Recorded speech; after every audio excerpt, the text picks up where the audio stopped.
Bismillahirrahmanirrahim. Assalamualaikum warahmatullahi wabarakatuh. Sahabat sedulur semuanya, teman-teman yang di kandang, salam satu arit. Ya, hari ini hari Jumat tanggal 17 Februari 2023. Semoga di hari Syedul Ayam ini, hari rajanya hari, kita mendapatkan kemudahan, keberkahan dari Allah Subhanahu wa taala, Tuhan yang Maha Esa. Oke, hari ini saya sengaja buat video ini sih untuk sekedar bercerita aja ya teman-teman yang seperjuangan pada bidang peternakan. Oke. Ada yang nanya kesiaran saya itu kerja di mana sih? Terus usaha peternakan dan penggemukan sapinya bagaimana juga. Untuk sehari-hari saya kerja di salah satu perusahaan swasta di Jawa Barat. Sehari-hari Senin sampai Jumat, cuman penggemukan sapi saya itu lokasinya ada di Tasikmalaya sama di Cianjur. Kalau saya tinggal sehari-hari di Cianjur, jadi kalau saya kalau ke Tasik mudik gitu ya, karena saya asli orang Tasik, makanya saya memberdayakan warga-warga sekitar di desa saya. Alhamdulillah sudah ada, terutama itu kampung saya, warga kampung saya, kemudian sudah mencapai 4 kampung di desa saya. Dan alhamdulillah seiring berjalannya waktu banyak orang yang tahu, yang meminta sapi gitu ya, untuk mereka penggemukan. Alhamdulillah semuanya baik itu lancar, tidak ada masalah. Kewalahannya banyak masyarakat yang minta, cuman untuk saat ini saya belum bisa memenuhi kebutuhan dari masyarakat. Dan tentunya niat saya jujur dari awal itu untuk membantu perekonomian warga sekitar, memperdayakan warga sekitar, khususnya warga di desa-desa saya gitu, karena mayoritas warga di desa saya itu di Tasik itu petani, peternak, jadi serabutan lah intinya gitu. Jadi kalau dari pagi sampai siang ke sawah gitu ya, ada yang berkebun ke sawah gitu, jadi dari siang ada yang ngarit juga, ngarit buat hewan ternaknya, atau yang sambil ke sawah itu sambil ngarit di galengan itu, galengan pinggiran sawah itu sambil ngarit gitu. Nah gitu, jadi ya alhamdulillah. Nah, penggemukan saya itu rata-rata sih 3 sampai 6 bulan gitu ya. Nah, ada yang selama 1 bulan, baru 1 bulan namanya maro gitulah. Karena saya sistemnya maro gitu, jadi bagi hasil. Ada yang 1 bulan, baru 1 bulan merawat menggemukkan sapi saya. Ada yang kasbon, ya saya kasih gitu. Ada yang minta uang duluan, saya kasih. Saya tidak, alhamdulillah selama ini tidak pelit pada petani gitu ya, sama mitra kerja saya.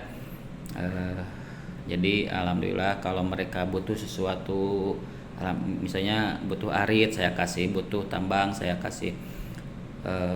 Pak katanya ini butuh ya mau kasbon dulu lah intinya, saya bilang gitu. Boleh, ada yang 500, ada yang 1 juta, walaupun baru 1 bulan saya kasih. Alhamdulillah ya, intinya saya berusaha semaksimal mungkin supaya warga yang mitra kerja saya itu merasa nyaman gitu, bekerja sama dengan saya. Dan saya juga kalau tiap lebaran nih, sekarang sebentar lagi lebaran ya, alhamdulillah gitu ya, suka ngasih lah bingkisan sedikit walaupun tidak banyak. Tapi kalau di kampung itu mereka itu kalau makan buah-buahan, misalnya makan buah apel itu merasa alhamdulillah gitu. Nah, itulah kebahagiaan saya itu bisa memberikan, bukan memberikan ya, intinya saling memberi apa yang mereka belum capai, nah gitu. saling saling melengkapi. Nah, alhamdulillah gitu ya. Nah, terus ngomongin ini masalah peternakan sapi ini, saya udah lama sih, udah hampir 3 bulan lebih belum pulang ke Tasik. Jadi saya masih di Cianjur. Rencananya akhir bulan ini saya mau ke Tasik. Waktu itu saya beli beli beli sapi sekitar 2 3 bulan itu sekitar 11 atau 14 ekor di Tasik. Cuman belum saya lihat gitu sapinya. Jadi di Tasik itu ada orang tua saya, kalau ada yang nawarin sapi gitu atau ada warga yang mau minta sapi, orang tua saya suka nelpon ada yang minta sapi, ya sapinya ada harganya sekian sekian. Kalau orang tua saya cocok, yang mau menggemukkan cocok, saya lihat fotonya dulu, videonya dulu, oke cocok harganya, ya alhamdulillah deal dibawa gitu. Nah, saya belum lihat sih sapinya secara langsung karena belum sempat pulang juga, tapi kalau eh, perkembangannya alhamdulillah saya mengikuti gitu ya. Ada laporan juga dari yang menggembukannya gitu atau dari orang tua, alhamdulillah semuanya eh, lancar gitu, baik-baik alhamdulillah. Kemarin tuh ke saya juga ada mantri mantri hewan gitu dari yang tugas di desa saya, udah 2 kali nelpon bilang ke saya tuh, Pak ada waktunya gak? Oh ya ada, gimana? Ini terkait sapi sapi yang di petani katanya belum divaksin ya semuanya. Iya kata karena kan sekarang lagi musim vaksin PMK gitu ya. Oh iya, gimana gimana mau divaksin gak katanya. Saya bilang yang orang-orang petaninya ya yang ngurus sapi saya itu pada gak mau divaksin kata aku ya. Saya juga sih belum belum begitu mengiyakan gitu dengan alasan-alasan tertentu lah. Kenapa Pak kalau itu ya yang peternaknya juga gak mau divaksin. Kalau saya kan nggak ngurus tiap hari sapi, yang ngurusnya kan yang petaninya gitu, peternaknya. Katanya peternaknya gimana Bapak? Oh enggak lah kata saya itu juga. Saya juga sebelum saya ngambil keputusan yang peternak dulu saya diskusi dulu. Kalau mereka iya ya, kalau saya mah ngikutin aja karena mereka yang mau ngikuti yang mau pegemukan sapi gitu, yang ngurus sapi sehari-hari, yang buat mandiin, ngasih pakan, ngarit dan lain sebagainya. Oh saya bilang enggak Pak, petani juga udah bilang ke saya cerita semuanya pada gak mau divaksin. Oh gitu Pak, iya cerita. Nah alasannya kenapa sih, katanya banyak yang gak mau divaksin alasannya. Nah dia nanya alasannya kenapa Pak gak mau divaksin, ya saya jawab aja bilang ini untuk saat ini alhamdulillah sampai saat alhamdulillah sapinya karena saya kan kandangnya tidak satu kelompok gitu ya yang di tas itu. Jadi orang ini punya kandang di sini di dekat rumahnya, orang sini punya kambang di sini, punya kandang. Jadi satu kandang ada 2 ekor, 2 ekor, 1 ekor, 3 ekor gitu. Terus sapinya enggak berbaur sama yang lain juga, jadi yang ketemu sama sapi itu ya yang ngurus sapi sehari-hari si peternaknya. Terus sapinya juga hanya berbaur hanya tiga, pokoknya misalnya ada dua ekor ya 2 ekor terus-terusan. Sapinya juga enggak keluar kandang, di kandang terus kan sistemnya kan eh, penggemukan gitu ya, jadi disimpan di kandang, sapinya enggak keluar gitu ya, cuma di kandang aja setiap harinya makan minum eh, BAB gitu semuanya di kandang si sapinya, jadi nggak kemana-mana. Saya pikir gitu. Kalau ada orang justru kan salah satu indikator virus PMK itu menempel gitu ya pada benda yang ikut. Nah saya khawatirnya kalau banyak orang yang datang, atau itu kan saya nggak tahu sih orang-orang udah habis dari kandang mana, dari daerah mana, datang ke kandang saya, takutnya walaupun sudah di apa namanya, disterilisasi gitu ya, dikasih desinfektan, disemprot gitu, tapi saya nggak menjamin sih bahwa si pendatangnya itu benar-benar steril atau gimana. Nah alhamdulillah karena alasan itu, jadi alhamdulillah saya nggak ini sih, nggak nggak datang gitu ya, nggak divaksin ya. Bukan saya bukan merekomendasikan oh pak harus divaksin, harus ini. Iya, saya nyaranin sih kayak kalau yang mau divaksin ya divaksin bagus gitu, alhamdulillah. Saya juga ada beberapa sapi yang divaksin yang dikelompokkan, cuma saya kembali lagi sih ke peternaknya karena mereka agak mau, ya saya ngikutin aja sih gitu. Ya, alhamdulillah, mudah-mudahan si vaksin PMK-nya ini vaksin virus PMK-nya ini cepat-cepat berlalu gitu ya. Dan sapi-sapi saya juga karena nggak dibawa keluar kota pas hari hanya jadi untuk kebutuhan kurban di daerah saya gitu ya.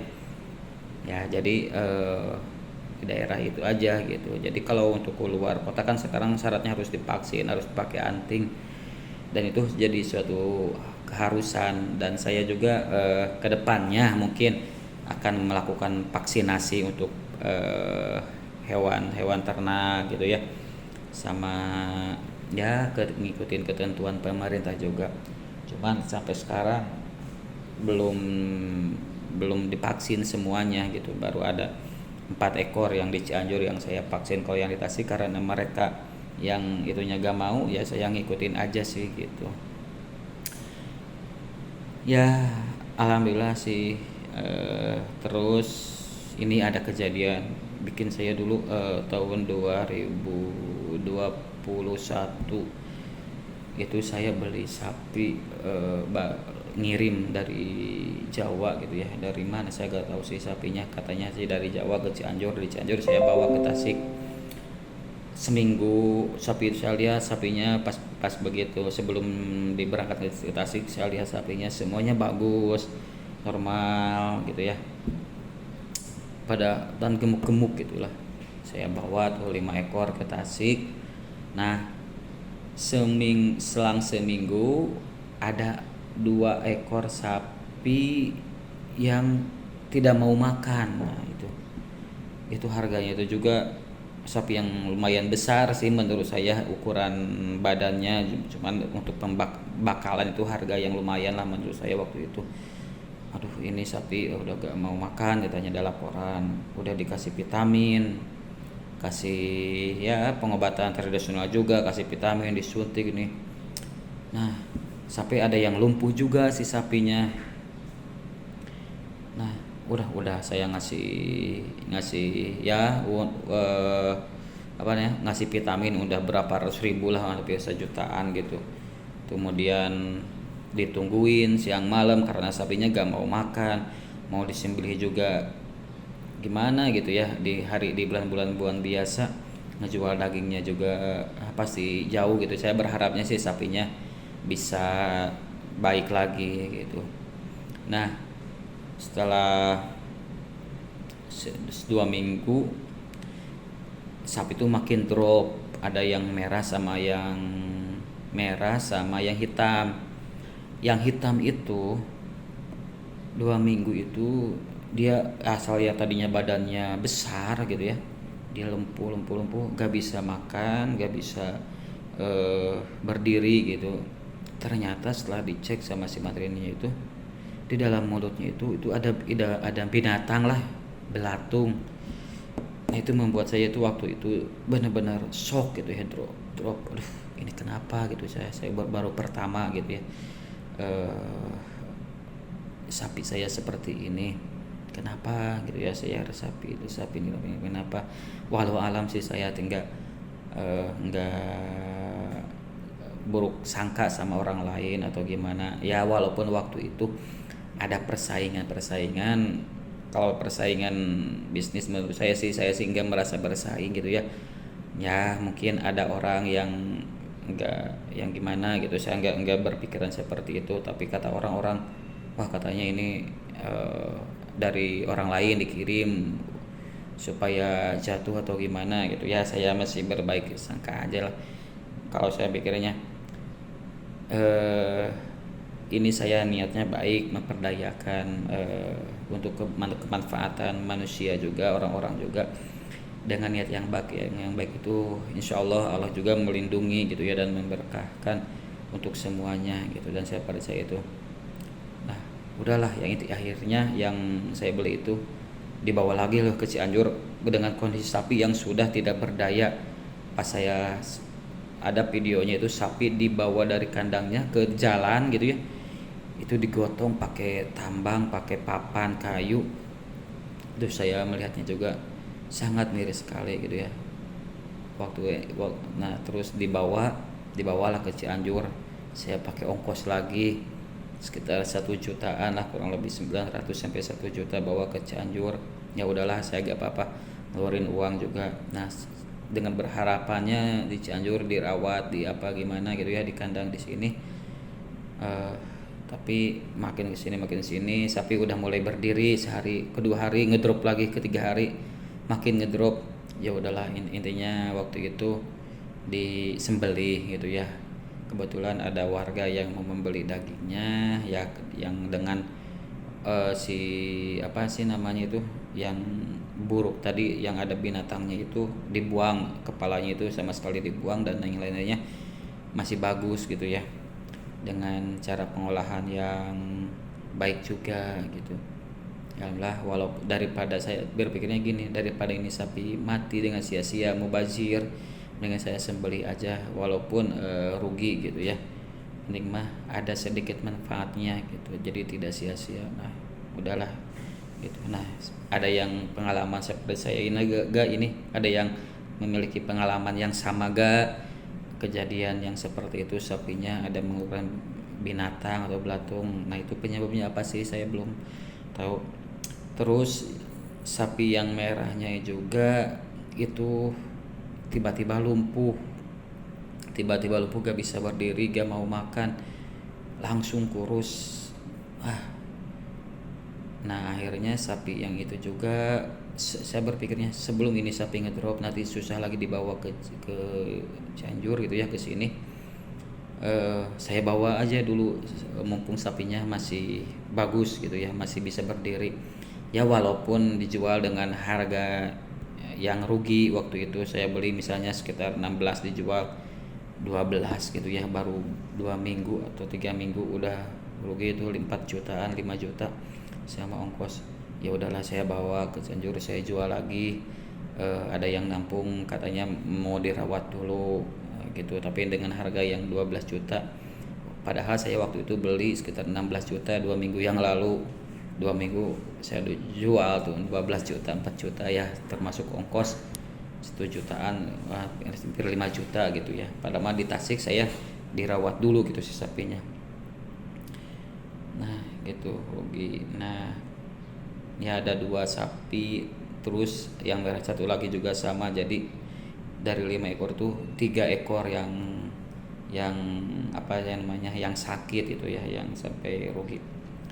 Jujur waktu itu saya udah ngedrop, udah saya gak mau usaha lagi di bidang sapi, di bidang peternakan gitu ya, ngedrop banget gitu ya. Maksudnya itu ngedropnya itu saya agak tega gitu lihat sapi yang tadi yang sakit, yang hitam itu, yang ngeluarin binatang itu sampai gitu. Ya udahlah, saya tafakur dulu, saya berserah ke sama Allah gitu ya, saya sholat ya, minta tunjuk ya, ada support lah dari istri, dari orang tua ya, namanya juga usaha katanya, mungkin ini cobaannya, ujiannya ya, mudah-mudahan kedepannya semuanya lancar. Nah waktu itu terus waktu itu saya bangkit lagi lah, bangkit lagi ya, alhamdulillah doa orang tua sama istri itu benar-benar bagus itu ya. Saya juga berdoa ya, alhamdulillah mulai bangkit lagi ya. Sekarang nambah lah, walaupun tiap tahun nambahnya enggak signifikan ya, yang penting saya ada penambahan, ada beberapa orang yang terbantu gitu ya. Soalnya gini, waktu itu di kampung saya itu yang ngurus sapi saya itu ada yang mau sunatan anaknya, dia ya namanya di kampung gitu ya, saya mohon maaf misalnya rebutan buat sehari-hari juga, misalnya penghasilan 50 ya, buat kebutuhan 50.000 misalnya, buat kebutuhan sehari-hari juga mungkin habis, katanya bilangnya ke saya gitu sih, 50.000 habis katanya. Nah ada niat mau sunatan anaknya, sekitar 3 juta 4 juta gitu ya. Kalau di kampung sunatan ya segitulah cukup gitu ya, di cukup-cukupkan gitu. ya waktu kasbon pak mang cenah mau kasbon tapi besar gitu ya nggak enak cenah ndak butuh sabaraha ya kasih lah gitu ya sih buat sunatan ya udah kasih ini walaupun nanti juga misalnya sama keuntungan sapinya setelah di sistem bagi hasil belum mencapai gitu ya ya gak apa-apalah cina gimana nanti kalau misalnya dari penjualannya sistem bagi hasilnya nggak tertutupi uangnya gitunya yang dipinjamnya gak usah dipikirin jadi gak apa-apalah kan nanti juga bisa ngukutnya ngukut deh lah gitunya ternak deh oh iya cenah nya nuhun lah ya udahlah gak apa-apa penting mah manfaat gitu ya anaknya bisa disunatin gitu ya sejalan itu gitu berjalan itu dari kampung lain tahu gitu ya oh kalau mau ngambil sapi di sini katanya gitu bagus ya alhamdulillah ada empat kampung gitu ya tapi walaupun belum banyak gitu ya satu kampungnya belum semuanya terpenuhi gitu bukan milik saya aja jadi tapi alhamdulillah targetnya sih seperti itu saya rencananya desa-desa di saya dulu yang memenuhi kebutuhan warga sekitar gitu. Nah saya juga ada rencana sih mau menambah merebet juga ke peternakan domba cuman belum belum ada gitu ya mitra yang mau kerjasamanya ya mudah-mudahan doain aja semuanya berkah dan lancar dan buat semuanya yang sama juga di bidang peternakan khususnya sapi baik pemilik baik mitra semoga semuanya diberikan kesehatan rezeki yang melimpah juga berkah dan manfaat tentunya itu oke untuk cerita hari ini karena saya udah nggak lama upload ya mudah-mudahan semuanya diberikan kesehatan amin ya rabbal alamin dan mohon juga untuk di subscribe ya supaya bertambah ceritanya dan di komen juga boleh saling share gitu lah ya untuk sesama peternak dan salam untuk peternak Indonesia semoga makin maju harga sapi makin naik ya untuk memenuhi kebutuhan pasar Indonesia salam peternak Indonesia. Assalamualaikum warahmatullahi wabarakatuh.